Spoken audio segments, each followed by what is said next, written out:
Alhamdulillah,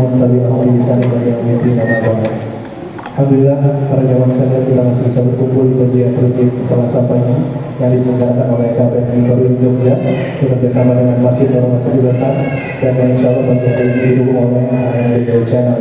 Insya Allah pada pagi hari ini kita akan mendengarkan kajian dengan tema Jangan Dibawa ke Akhirat yang mengambil bahasan dari buku Kode Etik Pengusaha Muslim karangan Ustadzuna Ustadz Amin Al-Barid STBA Habibullah. Nanti apabila di akhir sesi masih ada sisa waktu dan diperkenankan oleh Ustadz, kami izin untuk mengadakan sesi tanya jawab bagi jamaah ikhwan bisa memberikan pertanyaan melalui secara kertas dan yang ikhwan bisa bertanya secara langsung. Kami mengucapkan terima kasih kepada seluruh muslimin yang selalu mendukung pelaksanaan kajian rutin ini. Semoga Allah balas dengan kebaikan yang banyak.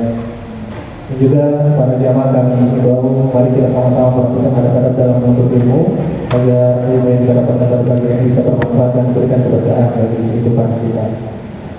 Kepada Ustadzuna Ustadz Amin Al-Barid, kami persilakan para penonton masyhurnya.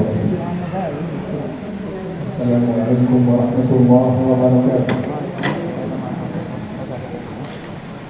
Alhamdulillah wassalatu wassalamu ala Rasulillah wa ala alihi wa sahbihi wa mawala wa ashhadu an la ilaha illallah wahdahu la syarika lah wa ashhadu anna Muhammadan abduhu wa rasuluh sallallahu alaihi wa ala alihi wa sahbihi wa man tabi'a huda ila yaumil qiyamah.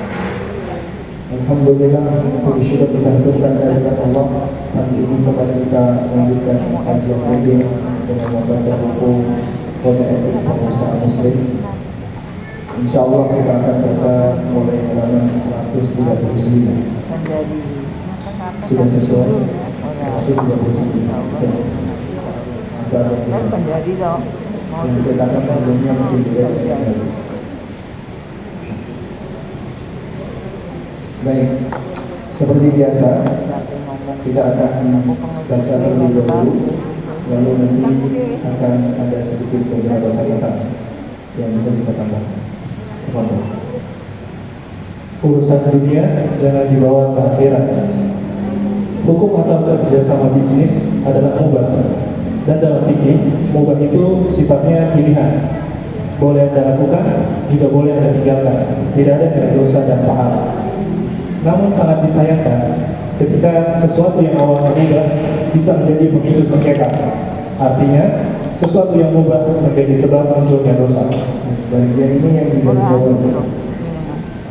Jadi umumnya pembicaraan tentang dibawa ke akhirat itu masalah gesekan dengan orang lain.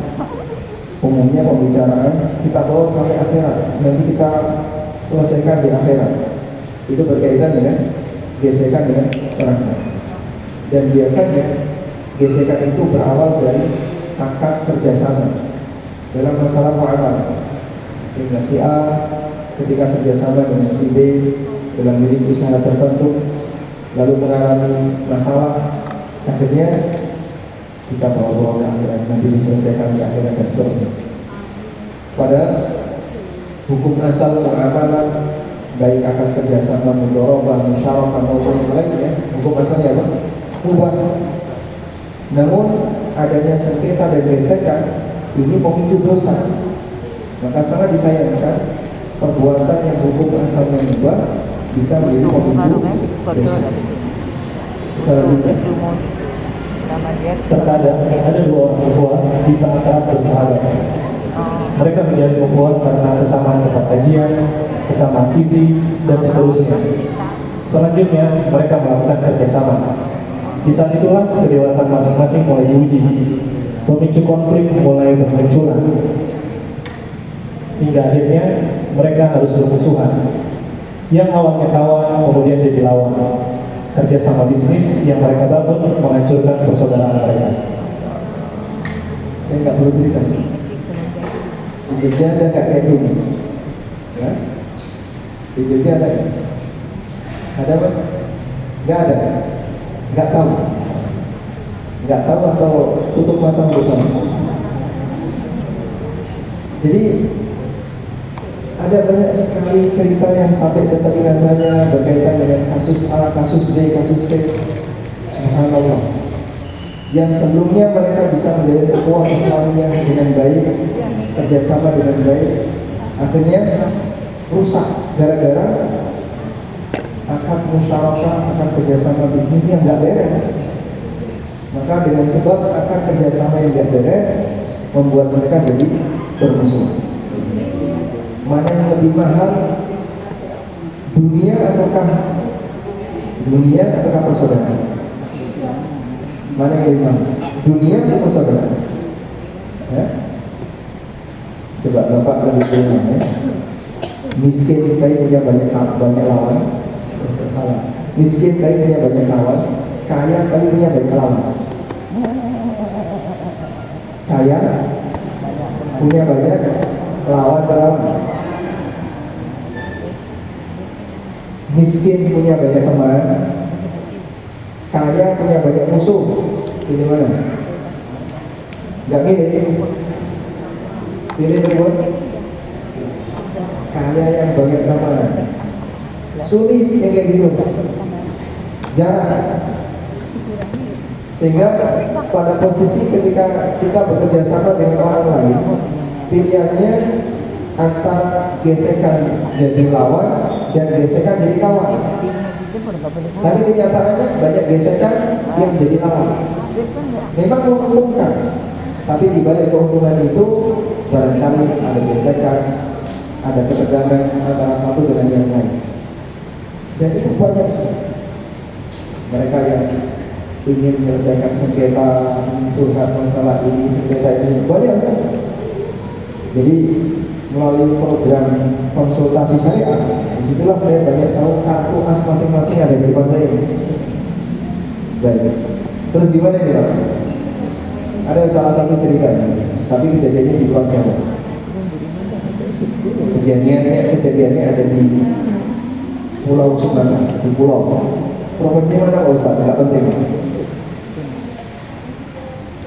Saya masih ingat waktu saya datang ke sana, dua orang ini panitia ini yang ikut antar jemput, yang pokoknya paling sibuk lah dalam kegiatan kajian ini. Kalau boleh disebut safari dakwah. Baik. Kemudian setelah saya pulang, saya dapat kabar dua orang ini kerjasama dalam bisnis. Usahanya bagus, berkembang. Warung itu berkembang, laris, dan prospeknya sangat bagus.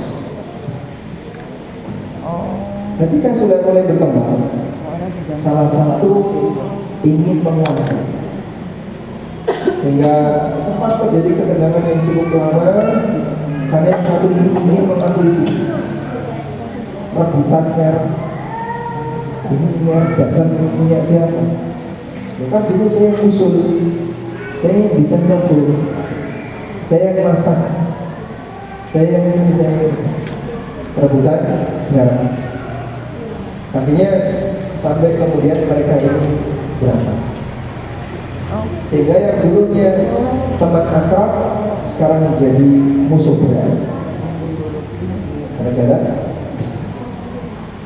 Kalau kayak gini caranya, kan penting tidak bisnis dari awal. Mereka bisa membangun persaudaraan, tapi tidak ada uang. Tidak ada uang ya. Atau ada uang, tapi mereka berantem. Pilih mana? Tidak ada uang, mereka akrab. Ada uang, mereka berantem. Bapak pilih mana? Ya? Yang akrab saja, walaupun banyak utang, agar hatinya tenang. Ini jawaban yang usianya 60 ke atas. Ya sobi kan? 67. Karena beliau itu tenang ya. Yang masih usia 40-an, 30-an itu gimana?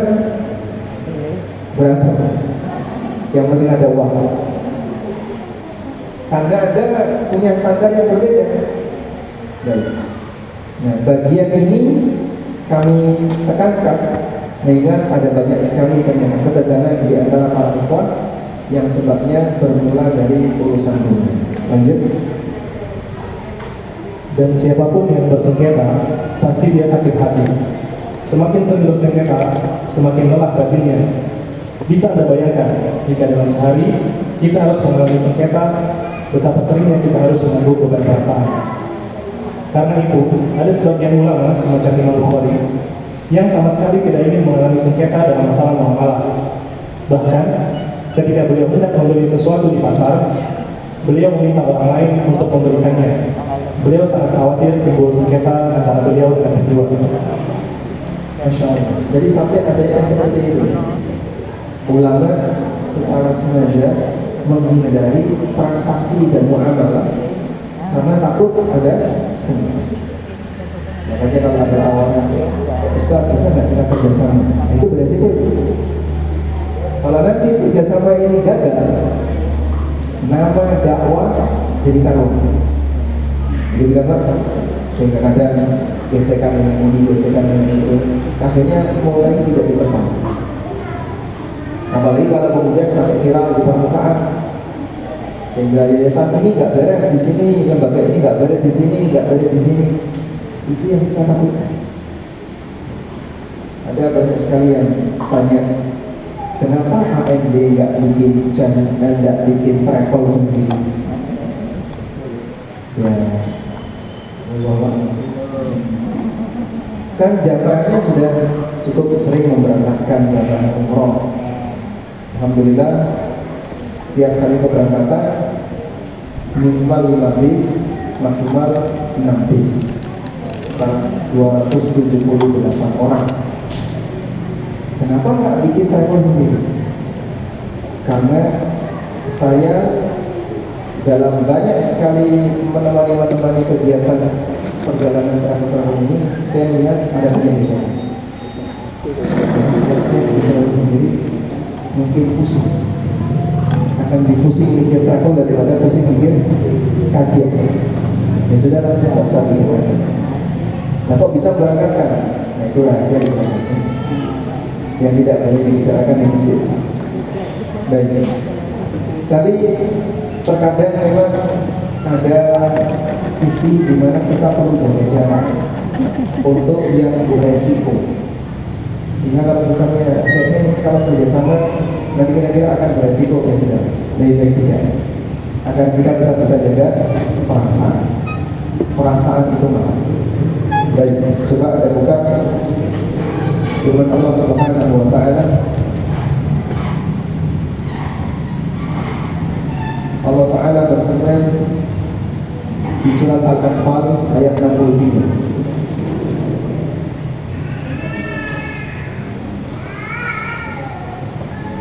Ketemu? Surat Al-Anfal ayat 63.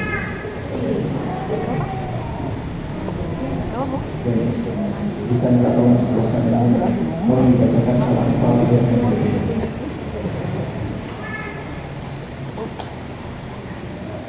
وأوحى بين قلوبهم وأنفقت ما في الأرض جميعا وألقى بين قلوبهم ولكن الله ألف بينهم إنه عزيز حكيم. Sebelahnya artinya dan dialah Allah yang mempersatukan hati mereka. Dialah Allah yang mempersatukan hati mereka. Walaupun kamu menginfakkan semua kekayaan yang berada di bumi. Masya Allah. Andai kau menginfakkan semua kekayaanmu yang ada di muka bumi, niscaya kamu tidak dapat mempersatukan hati mereka. Kau tidak akan mampu mempersatukan hati mereka. Tetapi Allah telah mempersatukan hati mereka. Tapi Allah lah yang mempersatukan hati mereka. Jadi kira-kira berapa nilai persatuan hati? Berapa harga dari persatuan hati?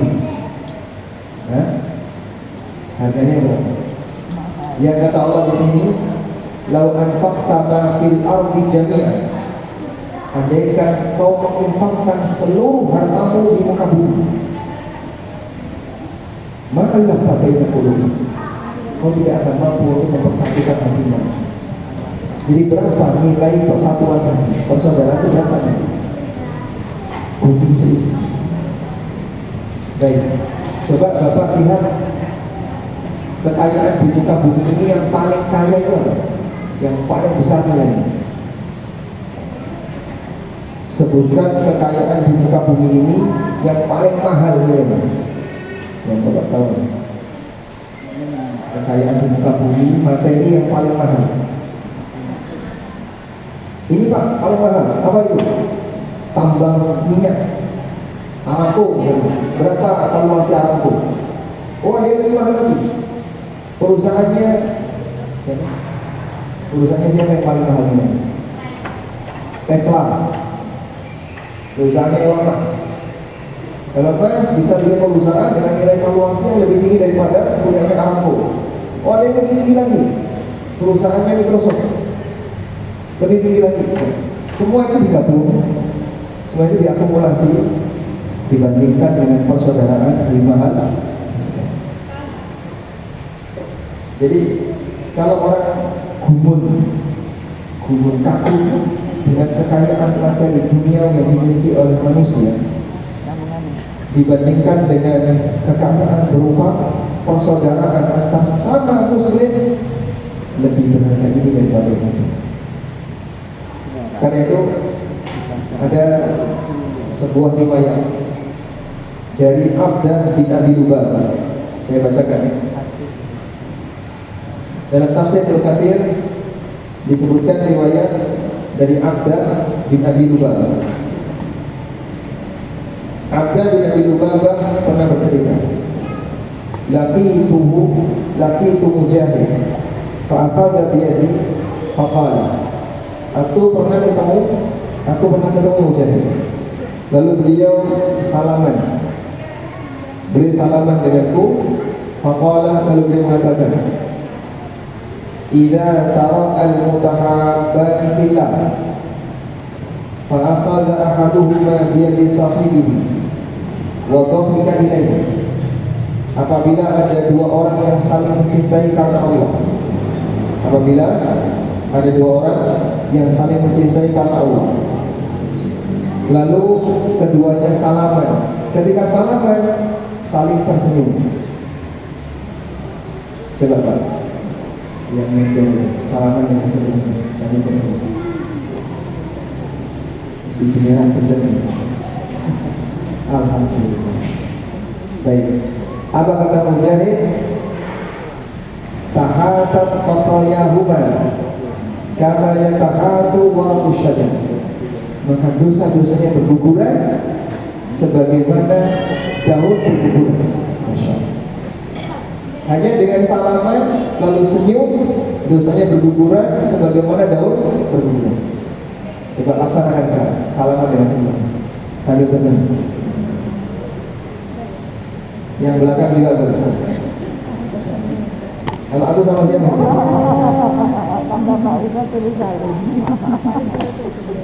Apa yang Anda rasakan? Plong. Ini sebelahnya punya utang dengan kita. Tadi itu kita diri-dirian.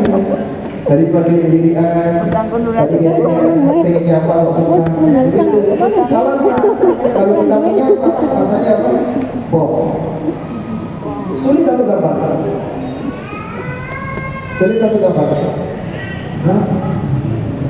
Betapa mudahnya untuk melakukan seperti ini, betapa gampangnya orang melakukan seperti ini. Maka Abdah langsung komentar. Apa kata Abdah?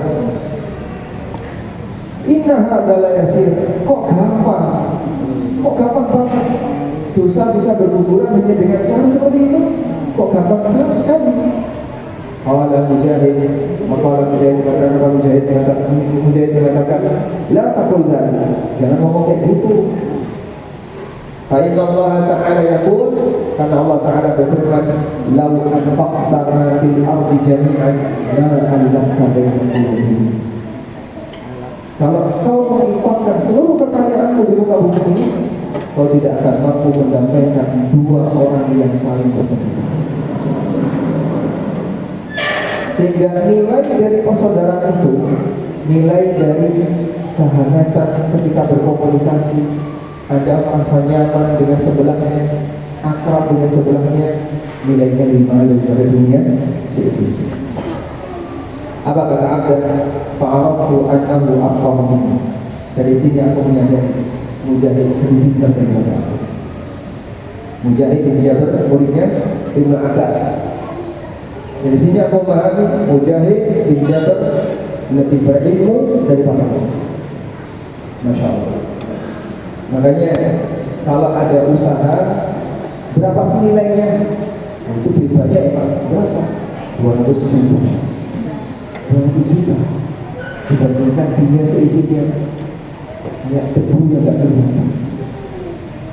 Baru angka 200 juta ya, 200 miliar Pak, nah itu debunya nggak kelihatan juga. 200 triliun Zimbabwe sama.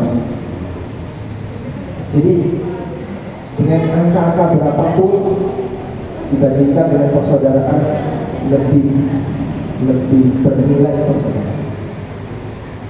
Baik, maka dari sinilah hargai yang namanya persaudaraan, sebab ukhuwah itu harganya mahal. Ukhuwah harganya mahal. Sesuatu yang ada kita sepelekan, padahal itu harganya mahal. Makanya ya, kita sama orang kan ada 3 pilihan ya. Cinta, benci, kosong, hamba. Cinta, benci, hamba. Kalau Anda ketemu dengan orang yang tidak Anda kenal, sama sekali tidak Anda kenal, apa respon Anda? Biasa, hamba dia kosong. Kalau Anda ketemu dengan orang yang Anda kenal, apa respon batin Anda? Ada 2, cinta dan benci.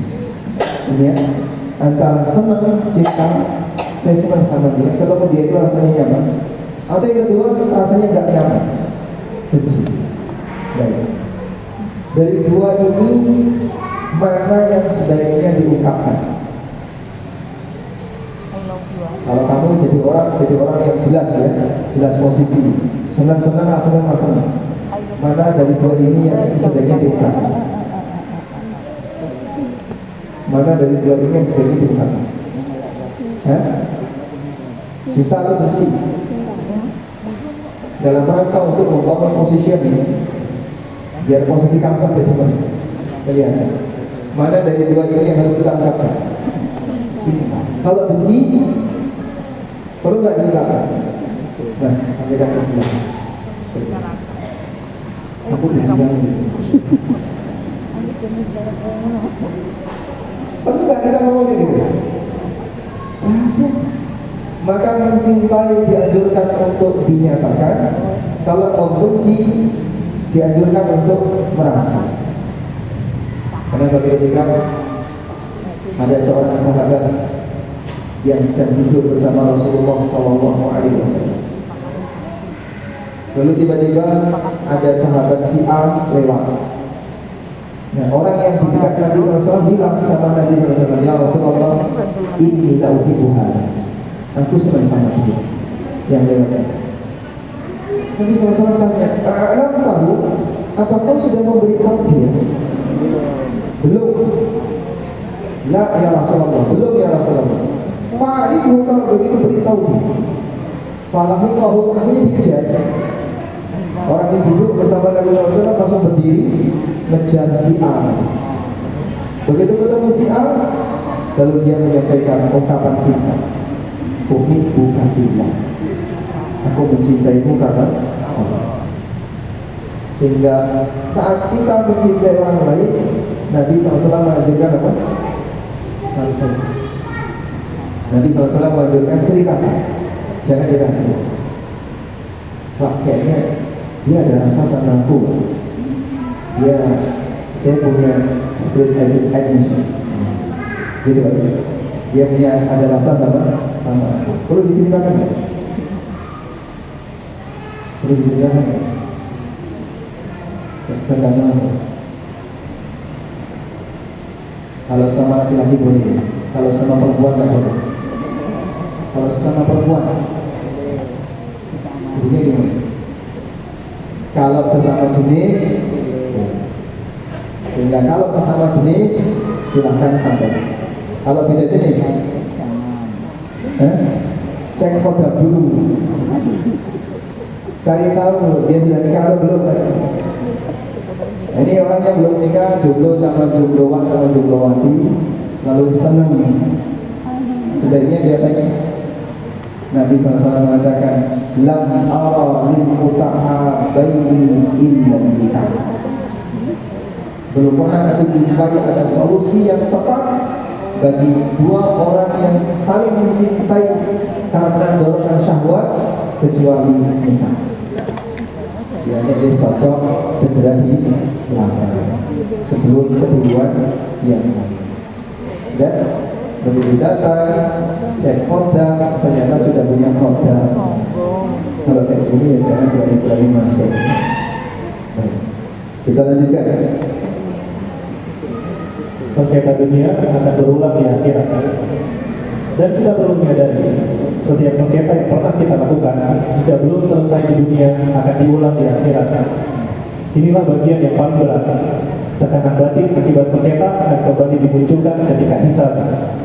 Terkadang, kita berkeinginan agar sengketa yang kita lakukan tidak diketahui orang lain. Namun bisa jadi, ini akan ditampakkan di hadapan seluruh makhluk. Ya, ini banyak orang kayak gitu ya. Jadi dia berantem sama si B, nggak ingin orang lain tahu. Ada kan ya? Dan sampai Ustaz tahu, malu nanti bukan Ustaz kalau sampai tahu. Terutama informasi yang nggak boleh bocor adalah informasi yang datang ke Ustaz. Karena dia merasa malu. Terus gimana Pak? Ya sah-sah saja Anda menjaga itu.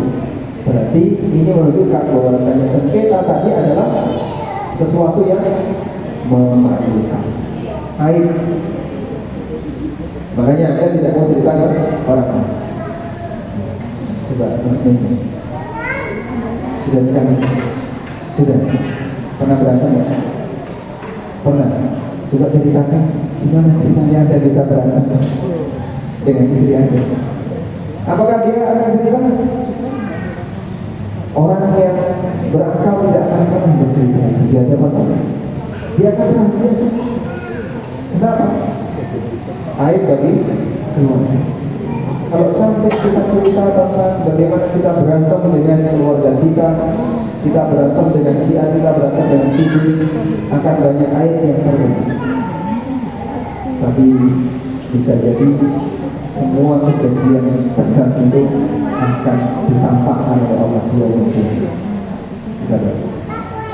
Allah berfirman dalam Quran surat Az-Zumar ayat 30 hingga 31, A'udzubillahi minasyaitonirrajim.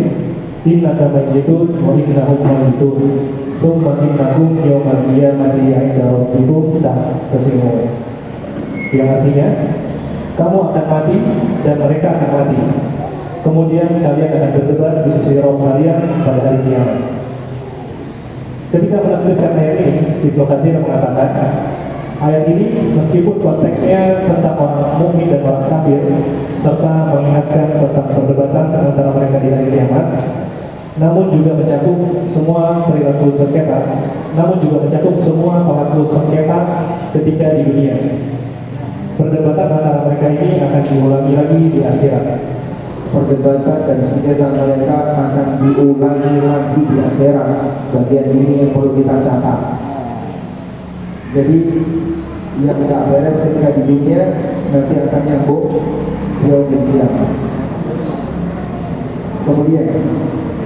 Kemudian beliau membawakan sebuah riwayat yang disebutkan oleh Ibnu Abi Hatim bahwa ketika ayat ini turun, sahabat Az-Zubair bin Awwam bertanya, wahai Rasulullah, apakah sengketa yang terjadi di antara kita akan diulangi lagi di akhirat setelah terjadi di dunia ini, selain bukan dosa yang kita tanggung? Rasulullah SAW menjawab, betul, sungguh perselisihan kalian akan diulangi sampai semua hak dikembalikan kepada pemiliknya. Setelah itu Zubair berkomentar, jika demikian berarti peristiwanya sangat mengerikan. Hadis riwayat Ahmad dan Tirmidzi dan Sahih Al-Albani. Baik, Masya Allah. Sampai sahabat itu mengatakan, wallahi innal amra lasyadid. Innal amra lasyadid. Kalau sengketa dulu di dunia diulang lagi di akhirat, sungguh demi Allah ini sangat mengerikan. Anda bisa bayangin ya, yang dulu sudah pernah pegangan berantem, perasaannya nggak nyaman, sakit hati, sehingga orang kalau sengketa menang kalah sakit hati nggak? Menang maupun kalah sakit hati, sakit hati. Karena kalau gesekan itu panas, gesekan pasti menimbulkan panas, sehingga baik menang maupun kalah orang itu akan sakit hati. Maka makin banyak sengketa, baginya jadi gampang capek dan lelah. Gesekan yang ini, gesekan yang ini, gesekan yang ini, gesekan yang ini. Makanya kadang saya berpikir ada pekerjaan tapi selalu sengketa, yang ngurusi sengketa terus. Itu kira-kira gitu. Pekerjaan tapi isinya cuma ngurusi sengketa terus. Isinya cuma emosi dia. Dia akan selalu emosi dia. Contohnya, pengacara, pemirsa yang jawab pesan saya. Jadi contohnya pengacara di sini sengketa, di sini sengketa. Karena pengacara pasti akan lawan pengacara. Nah, dalam posisi itu, ketika orang tiap hari sengketa, mungkin dia menang, mungkin dia kalah, mungkin dia dapat, mungkin dia nggak dapat. Tapi apapun itu, dia pasti capek. Hatinya capek. Kita lanjutkan. Karena itu, wajar jika Nabi SAW menyebut salah satu orang yang jelek di sisi Allah adalah orang yang hobi berkonflik dan paling awal ketika bersengketa. Rasulullah SAW bersabda, yang artinya orang yang paling Allah benci adalah orang yang sulit ketika bersengketa. Hadis riwayat Muslim. Dalam riwayat lain, kita diingatkan, cukuplah kamu dianggap melakukan dosa ketika kamu selalu melakukan sengketa. Hadis riwayat Tirmidzi 198 dan seterusnya. Baik. Bisa jadi saat kita bersengketa, kita belum tentu salah. Namun di sini dinyatakan kafa bika ithman alla tazal muqasiman. Kafa bika ithman alla tazal muqasiman. Cukuplah kamu disebut orang yang berdosa apabila kau sering bersengketa. Karena di sini gesekan, pasti dia akan berdosa. Walaupun bisa jadi. Tapi kan saya di posisi yang benar. Ya, kau memang mungkin bisa berada di posisi yang benar. Tapi dalam sengketamu, saat pembalasan yang kau lakukan saat ini akan ada sisi yang tidak benar yang kau lakukan. Maka betapa capeknya seorang hamba yang dia gampang bersengketa karena dia akan berhadapan dengan banyak sekali tuntutan dari orang lain. Imam Asy-Syafi'i rahimahullah pernah mengatakan, kata Imam Asy-Syafi'i di buku nggak ada ya, bi'saz-zad ilal ma'ad al-udwan 'ala al-ibad. Sejelek-jelek bekal menuju akhirat adalah permusuhan dengan teman akrab. Sejelek-jelek bekal menuju akhirat adalah bermusuhan dengan anggota masyarakat. Maka makin banyak musuhnya, yang bersangkutan akan makin banyak resikonya. Jika kalau ingin jadi orang yang sangat beresiko di akhirat, pertahankan untuk bermusuhan dengan siapapun. Ini orang yang paling beresiko di akhirat. Baik, selanjutnya. Bisa kita bayangkan betapa lelah dan letihnya perasaan orang yang sering bersengketa. Setumpuk dosa dan kesalahan dibebankan di pundaknya. Itu pun masih ditambah dengan semua tekanan batin dan setiap sengketa yang pernah dilakukan di dunia. Selesaikan urusan dunia hanya sampai dunia, jangan sampai berlanjut di akhirat. Subhanallah, bagaimana mungkin orang semacam ini bisa merasakan ketenangan? Semoga Allah melindungi kita dari potensi sengketa. Demikian semoga bermanfaat. Alhamdulillah. Insya Allah kalau dari sisi eh, materi kita sudah mendapatkan inti dari apa yang ingin kita bahas. Namun selanjutnya adalah belajar masalah kedewasaan. Bagaimana agar kita bisa menjadi orang yang lebih dewasa, lebih nyaman ketika berinteraksi dengan orang lain, tidak gampang untuk bersengketa, terutama mohon maaf, yang namanya baper itu mungkin perlu tensinya juga. Dan di antara bentuk baper itu gampang komentar. Gak ada salah dikit dia komentar, ada salah dikit dia komentar. Komentarnya tidak langsung kepada yang bersangkutan, tapi di tempat lain. Jadinya apa? Gibah. Jadinya gibah. Maka kita seperti gampang sensitif perasaannya. Ada apa dikit kita ngomong ke orang lain, ada apa dikit kita ngomong ke orang lain. Tidak ada satupun manusia yang kebal dari dosa, karena kita tidak langsung. Kita pernah salah, sebagian orang juga pernah salah. Cuma masalahnya adalah apakah kita bisa jaga diri ketika berinteraksi dengan kesalahan orang lain atau tidak. Terkadang kita gampang mengomentari kesalahan orang lain, padahal orang lain tidak komentar kesalahan kita. Berarti sebenarnya siapa yang lebih salah dalam masalah? Karena belum tentu komentar itu memperbaiki. Komentar itu hanya sifatnya luapan batin pada posisi ketika dia nggak terima. Oleh karena itu, sekiranya komentar itu tidak penting disampaikan ke orang lain, nggak usah disampaikan.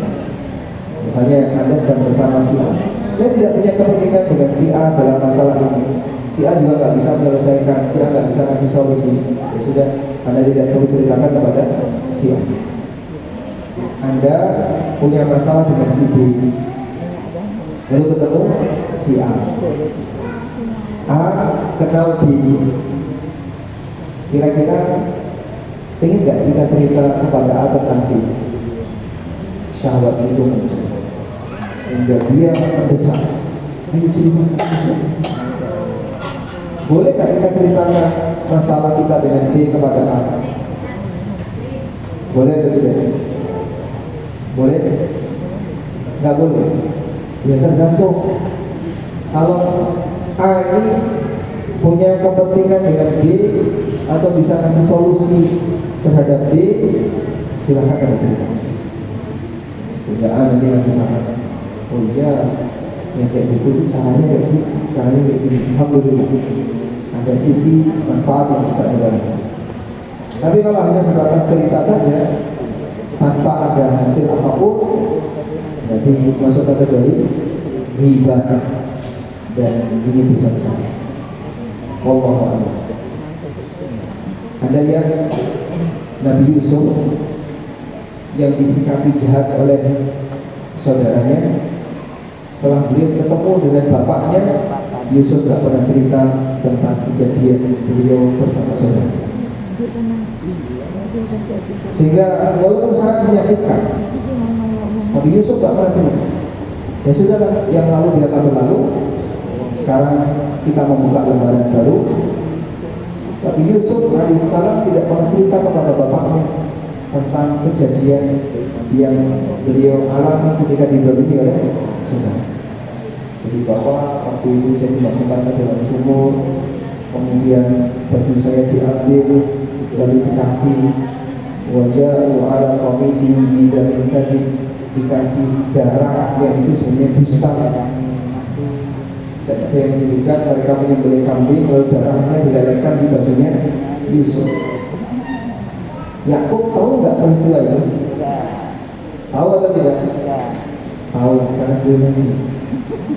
Sebab Yakub yakin Yusuf ini pasti akan dewasa.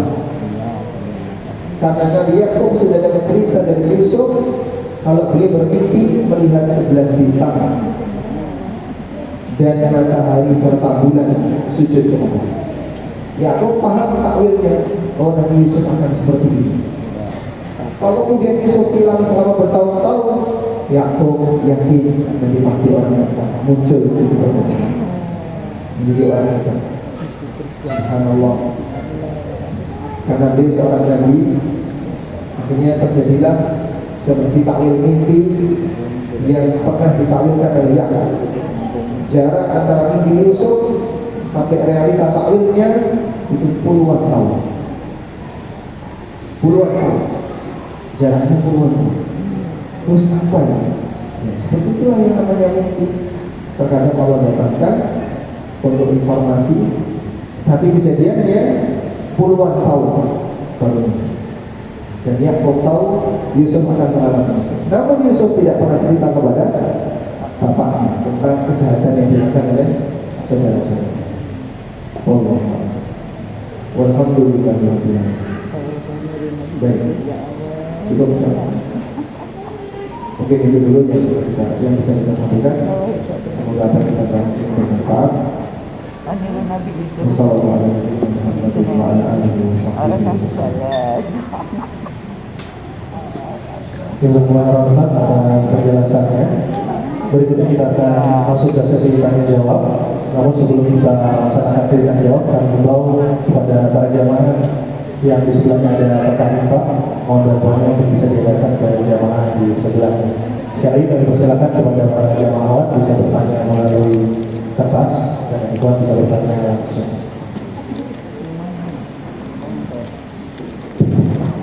Assalamualaikum warahmatullahi wabarakatuh. Izin bertanya Ustaz terkait zakat. Di sini jika misalnya memiliki perusahaan dimiliki oleh lebih dari satu orang atau 3 orang misalnya, lalu perusahaan itu memiliki liquid cash, uang cash itu kan berputar sekarang. Tapi uang cash itu sudah mencapai haul dan nisab. Pertanyaannya adalah zakat itu ditanggung perusahaan tersebut atau per individu? Bagaimana pembagiannya? Semua ibadah mahdoh itu pribadi. Sholat itu pribadi. Sehingga tidak ada kewajiban sholat perusahaan. Sudah diwakili sama Pak Direktur selesai. Tidak ada. Ada yang wajib kifayah. Kalau wajib kifayah kan diwakili oleh sebagian kaum muslimin. Sementara untuk yang wajib ain sifatnya pribadi. Zakat itu fardhu ain atau fardhu kifayah. Zakat itu fardhu ain atau fardhu kifayah. Fardhu ain bagi yang memenuhi syarat. Syaratnya apa Pak? Ya, dia seorang yang wajib zakat, muzaki, punya harta sebesar 1 nisab, kemudian bertahan dalam waktu 1 tahun. Baik. Dari sinilah jika ada zakat atau ada perusahaan yang memiliki banyak harta atau tadi liquid cash cukup banyak sampai mencapai nisab dan sudah haul, apakah dizakati oleh perusahaan atau perhitungannya atau dikembalikan kepada masing-masing muzaki, masing-masing pemegang saham, kemudian mereka bayar zakat sendiri-sendiri? Intinya zakat itu kembali ke individu. Sementara masalah teknis mengeluarkannya ini sesuai dengan kesepakatan. Ini hanya teknis. Berarti ada 2 cara Pak. Iya. Cara yang pertama dizakati perusahaan, sehingga total harta tadi anggaplah misalnya senilai 500 juta. Liquid cash-nya 500 juta. Dikeluarkan zakat 2,5%. Ya. Nah, 500 juta ini dimiliki oleh 5 orang, A, B, sampai E. Ya. Anggaplah dengan porsi yang sama. Berarti masing-masing berapa? 100. A di rumah punya uang 400 juta. B di rumah punya uang 200 juta atau 300 juta. C di rumah punya uang 200 juta. Anggaplah semuanya 200 juta. C, D, E 200 juta. Ya. Berarti gimana Pak? Maka nanti di rumah si A cukup bayarkan zakat yang di rumahnya. Karena yang di perusahaan tadi sudah dibayarkan zakat. B juga sama, dia juga membayarkan zakat uang yang di rumahnya. C, D, E juga sama. Ini teknis yang pertama. Bisa dipahami tak? Nah. Teknis yang kedua, uang itu dikembalikan kepada 5 orang tadi. Setelah itu masing-masing terserah mau bayar zakat kapan, karena itu urusan pribadi masing-masing. Ya? Selanjutnya gimana Pak? Kalau perusahaan ini masih butuh lagi, uang tadi ditaruh di perusahaan. Atau cukup dengan angka perhitungan saja. Si A uang di perusahaannya 100 juta, ditulis duit cash saya 100 juta, ditambah cincin, gelang, kalung, emas batangan, tambah ini, lalu tambah tabungan, kripto juga ada di total 500 juta. Maka zakat 2,5 dari 500 juta. Nanti B hitung sendiri, C hitung sendiri, bisa. Begitu? Sehingga yang dihitung nilai dari saham dia di perusahaan itu kemudian diakumulasi dengan harta-harta yang lain. Wallahu a'lam.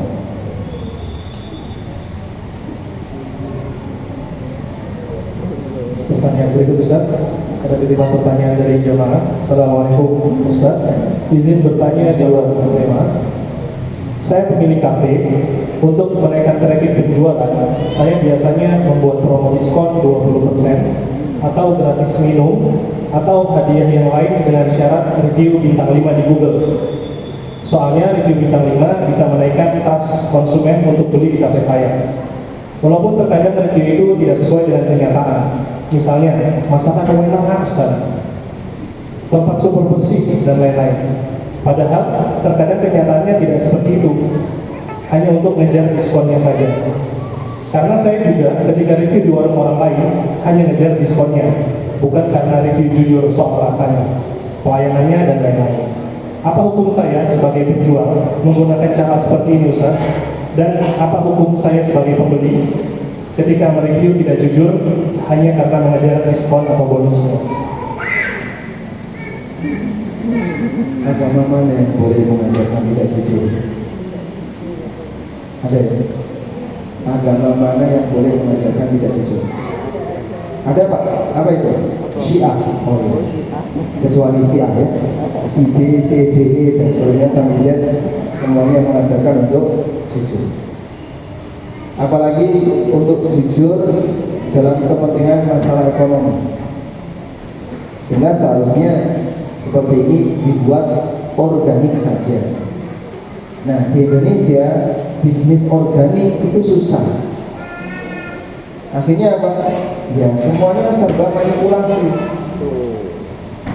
Karena kalau menurut saya organik saja Pak, nggak bisa Pak naik rating, nggak bisa bersaing dengan yang lain, nggak bisa itu karena organik. Ya kalau organik nggak bisa iklan, boleh silakan. Tapi yang jujur, jangan menyampaikan data yang tidak sesuai asli. Wah kalau jujur Pak, ajur. Tahu ajur? Ajur itu binasa. Kolaps nanti usaha saya. Nah terus maunya gimana? Ya saya harus ikut tidak jujur Pak gitu. Ya memang sementara ini kalau kita lihat warung kan lihat ratingnya ya. Oh bintang 5-nya banyak, atau sudah sering yang masih bintang 5. Akhirnya kita mampir di situ. Kok ternyata nggak jujur, berarti siapa yang jadi korban? Siapa yang jadi korban? Konsumen. Saya itu pernah kerja di sebuah warung dan qadarullah waktu itu juga membawa banyak tamu. Mengecewakannya hampir 80%. Tidak kecewanya tinggal 20%. Masya Allah, kayak gini. Namanya bagus, parkirnya bagus, tapi ternyata sangat mengecewakan. Saya mau kasih review minus itu nggak tega. Agar orang lain tidak terjebak di sana. Kamu jangan tiru seperti saya. Masuk ke warung ini sangat mengecewakan. Dan kayaknya di konsumen yang lain pun mengecap, karena saya lihat di review yang lain, ini pada caci maki sih. Baik. Nah kalau kemudian caci maki ini bisa ditutupi dengan cara manipulasi tadi, akan ada banyak korban yang masuk. Kita sudah punya budaya yang sangat tidak enak. Bapak lihat, kenapa toko oleh-oleh itu laris? Kenapa toko oleh-oleh itu laris? Kenapa toko oleh-oleh itu laris? Ada untuk siapa? Untuk supir bis. Jadi dia ngasihnya supir bis. Cara nggak sehat kayak gini kan di Indonesia buat kan ya. Terus gimana itu hukumnya haram? Nggak, coba kasih penjelasan lebih panjang. Haram. Apa lagi kalau nggak haram? Itu bisa semua. Dan dia jadi korban yang konsumen. Cuman kita mau ngasih nasihat kepada siapa? Maksud berbisanya juga nggak ikut ngasih. Ya barangkali mereka nonton YouTube, yang ditonton bukan kajian kalau di YouTube. Belum lagi tokohnya peduli amat sama yang kayak gini. Yang penting pokoknya kami laris yang disokok supir bis. Nah kalau supir bis gelap itu penumpang mau ngapain? Pak jangan di sini Pak, pindah sana, pindah ke mana? Tidak ada pilihan. Saya pernah itu ya. Ikut sudah dia ikut rombongan wisata mampir di sebuah toko oleh-oleh. Saya nggak beli, hanya jalan-jalan ke belakang. Di tempat para supir itu kumpul. Saya masuk situ, semua pandangan ke arah saya. Ini bukan wajah supir.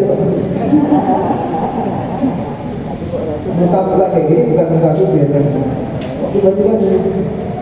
Jadi kayak mereka seperti ketakutan. Jadi ada mungkin kalau saya keluarkan HP gini kan tegang gitu. Subhanallah. Nah, bagaimana negara kita bisa bersih dari korupsi? Kalau yang kelas bawah saja kayak gini, belum lagi yang interaksi dengan yang lain. Baik.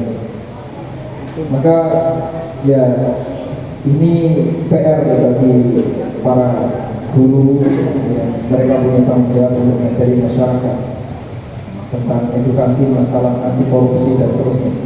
Karena korupsi di swasta juga banyak sekali. Bahkan mungkin lebih parah dibandingkan korupsi di pemerintah.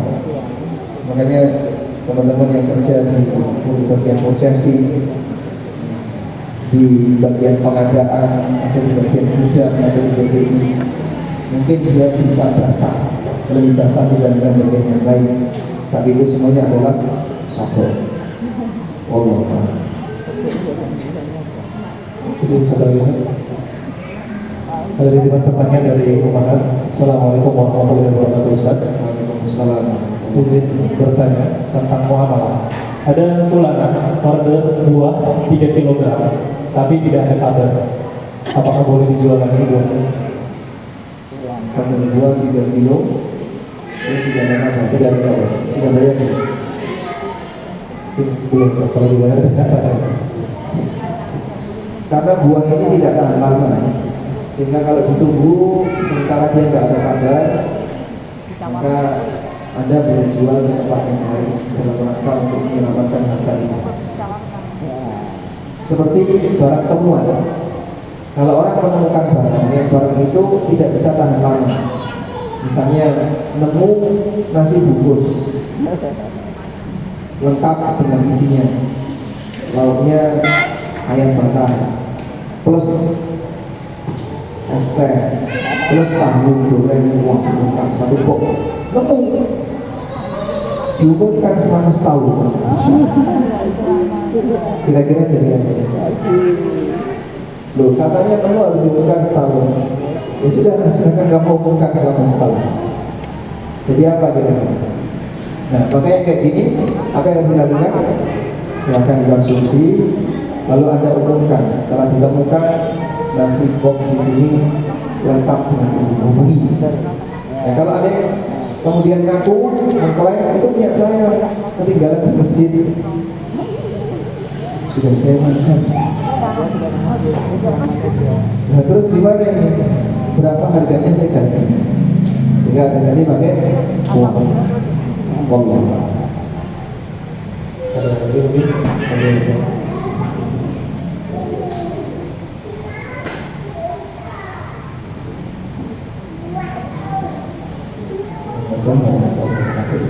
Waalaikumsalam warahmatullahi wabarakatuh. Mau menanyakan tentang waris ya.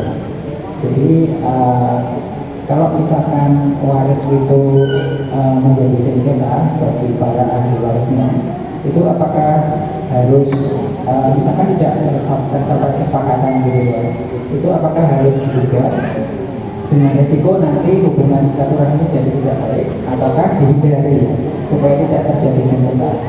Terima kasih.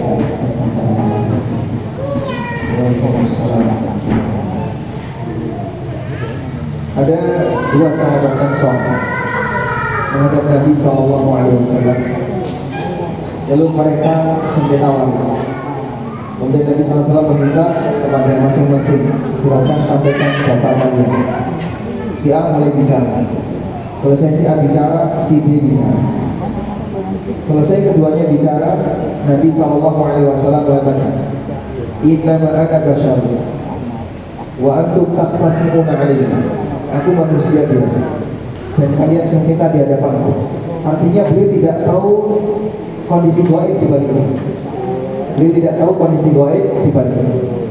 Wala'alla ahadakum alhana bil bayani ala ba'di. Bisa jadi sebagian di antara kalian lebih pintar ngomong daripada satunya. Wa aqdi kama asma'. Maka aku putuskan sesuai yang aku dengar. Aku putuskan sesuai data yang aku terima. Lalu kata beliau, "Faman qadaitu lahu bihaqqin." Siapa yang aku putuskan dia mendapatkan sesuatu wa huwa laysa lahu, padahal aslinya dia tidak berhak, maka sadarilah sesungguhnya itu adalah bara api neraka. Kasih muka gimana Nabi SAW. Akhirnya keduanya nangis, keduanya nangis. Setelah keduanya nangis, lalu keduanya bilang, ya Rasulullah, kalau begitu saya serahkan saja harta warisan itu kepada saudara saya. Yang satunya ngomong sama, ya Rasulullah, saya nggak mau terima, saya serahkan saja kepada saudara saya. Masya Allah. Awalnya datang rebutan, berakhirnya datang menolak, berakhirnya pulang saling menolak. Masya Allah. Karena dalam masalah warisan itu kita diajarkan semangat untuk ngalah, semangat ngalah gitu. Tapi Pak, kalau kayak gini kan saya nanti nggak dapat. Andai kan Anda nggak dapat, nggak geser jahalisme. Makanya harta warisan itu bukan termasuk di antara harta yang dimotivasi oleh Nabi SAW. Sehingga Nabi SAW tidak memuji harta warisan.